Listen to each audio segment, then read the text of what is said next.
Father, and of the Son, and of the Holy Spirit. Amen. Christ is among us. He is. Morning. Morning, Father. If you knew that today was the last day that you would be here, and I'm not speaking in the grandiose sense of the end of the world or something like that, or even your death, but that you just knew this was the last day that you were going to spend with this group of people, with your community, with the fellowship here of St. Mary's, what is it that you would want this community to know? If you're here for the first time today, that's a really hard question, I suppose.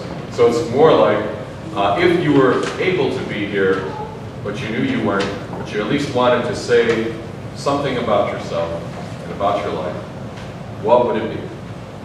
So think about that for a second. If you knew this was the last time you'd be with us, what would you want us to know about you? One of the reasons I ask this question is because it seems as a culture, we are losing the ability to communicate with each other. And when we do communicate with each other, it tends to be very superficial or very quick, only the bare minimum that needs to be done. We have a harder and harder time expressing truth, sincerity from our souls. I've been just absolutely amazed to see the tenor of communications now that we have the social media, and I'm always talking about Facebook, and I wanted really not to mention it, but I have to because it's part of the landscape now. The callous way in which people talk to each other on Facebook is if there's not another human being on the other end of that post. It's absolutely amazing. And we're losing, because of these abilities, the ability to actually have community, converse. You see a group of teenagers together. What are they all doing? Now it's adults. Now it's retirees. Everybody's doing this, and they're not looking at the person right in front of them, or the person right behind them, or the person right next to them. They're not getting to know real people anymore. I'm very grateful for the social media because I have been able to reconnect with people I haven't seen for 20, sometimes 30 years.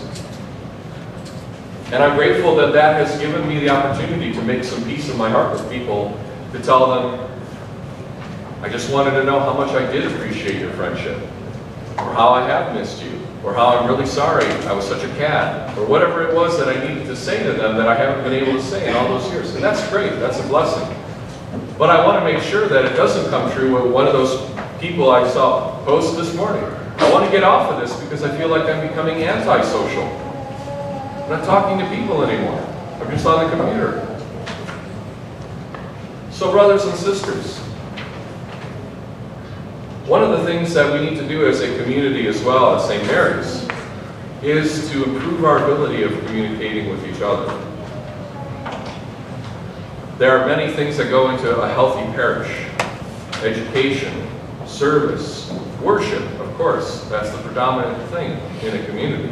But one of the essential ingredients for a healthy parish life is fellowship, communion with each other, communication and community with each other. And I would say that just because we live in a society that's increasingly estranged from one another, and it's getting difficult to communicate with each other every day, our parish is suffering that too. There's a mixed blessing.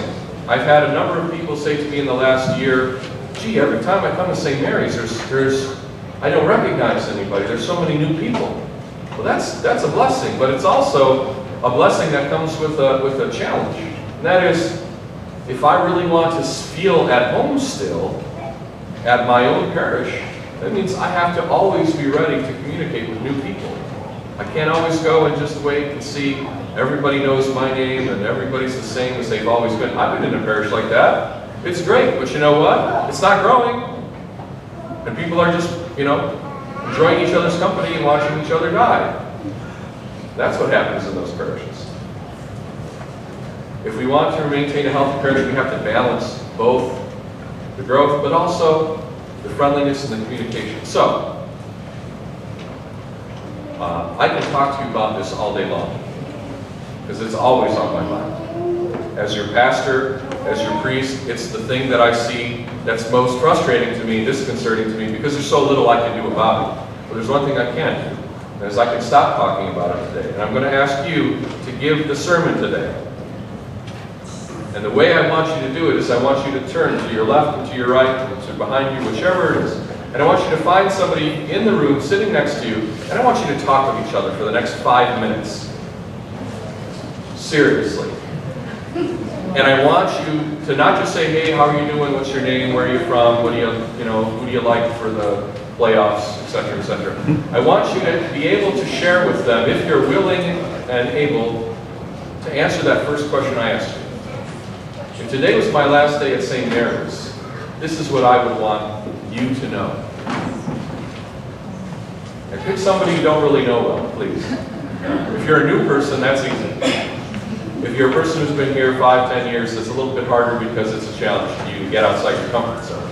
Either way, it's going to be awkward. Get over it. You have 5 minutes.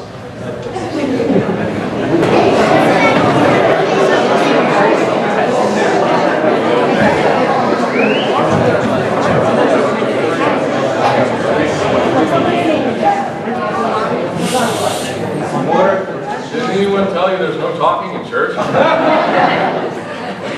Thank you. That was a healing for me. One of my recurring anxiety dreams as a priest is coming out and trying to start liturgy and everybody's talking and they won't pay attention. But now I found that sometimes that's okay. In fact, sometimes that's really good. Let's commence with the liturgy and do the prayers to our Holy Father, Lord Jesus Christ.